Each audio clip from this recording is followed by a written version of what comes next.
So to talk about the attitude of Ghanaians, first and foremost, let's get an idea about what estate planning is. Estate planning, it's more of a process of developing appropriate strategies so as to be able to transfer your assets, manage your assets, preserve it upon your lifetime or upon death, or even when you are incapable, as incapacitated.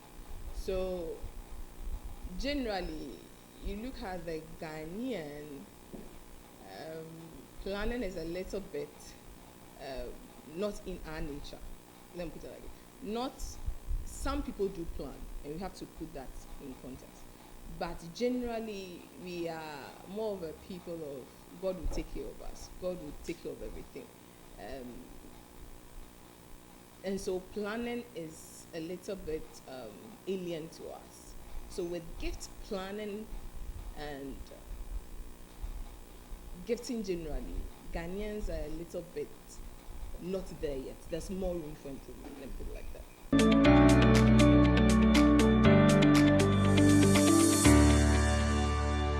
So in our traditional setting, we do have ways of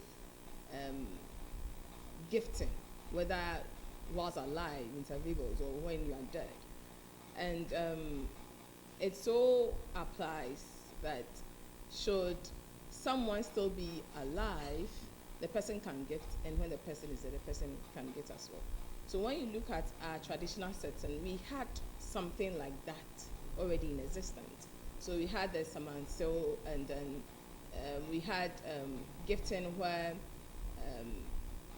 the parents, most often than not, will gift to the child and in the presence of witnesses. And this child will have to do a ritual, show appreciation, and in the form of a ritual to show that he or she appreciates the gift. And that would suffice. That was enough to have given a gift out. And then there's some is when they also transfer the gift before they are dead. So as to after death, the children or the person takes over. So that is the traditional setting. So when you look at inheritance now, I can generally say we have it in two forms. We have it when you will it, and we have it when you die intestate. So when you will it, we have the Wills Act taking care of that. So you state the properties who you want it to be given to you, the executor, the person who is supposed to ensure that it's done, you have your witnesses, everything done. So that will be the will. In the event that you do not make a will, then we have the Interstate Succession Act taking place. That's usually the popular one is PNDC Law 111. It takes effect.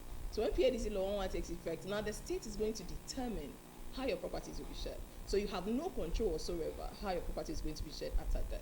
And so the PNDC Law 111 kicks in, and it looks at generally 4 groups of people.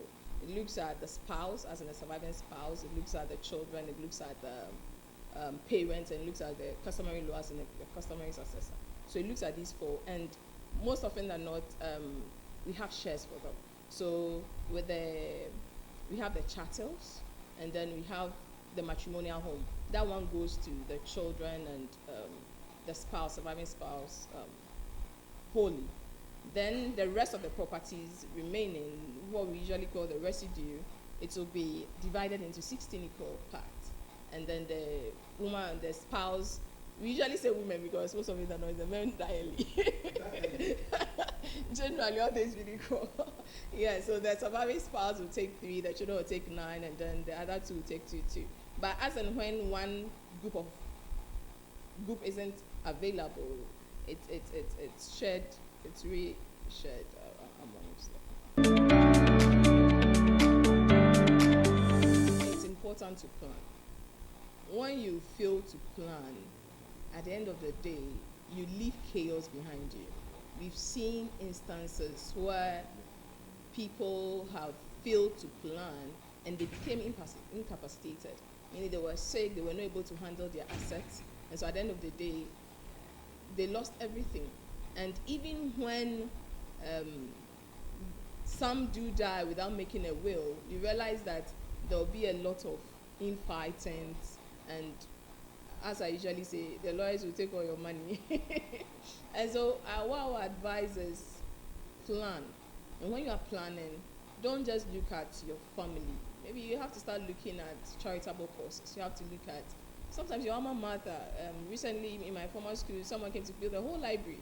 And when we saw, we were impressed. It had never clicked before. So we were thinking that these are some of the ways you can plan, so that when you die, as we often say, everything will be well behind you.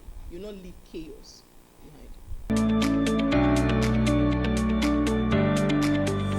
Women in particular, I'll say the men should plan and plan well for their women. What I'm trying to say is that genuinely women and children are vulnerable, and because of customary practices, women are still, although there's a PND's rule 111, which all things when the man doesn't make a will, the woman is supposed to have a share.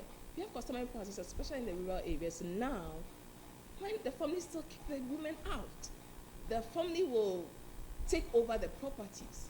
So that is not to say that women shouldn't plan as well. It's very, very important, because now we have, in this 21st century, you have women, professional women, also going all out and making money. So you have to plan for their husband and children. But we can say from hindsight that women are more vulnerable, children are more vulnerable. So as and when our men are making the properties, they should think about putting in place a strategic plan, so that should they leave before their women and their children will be more protected. So in the words of Benjamin Franklin, if you fail to plan, you are planning to fail.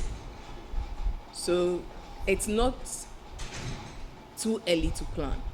Plan now, put in place the structures, and ensure that your family and loved ones are safe and secure when you are incapacitated or when you are normal. Thank you.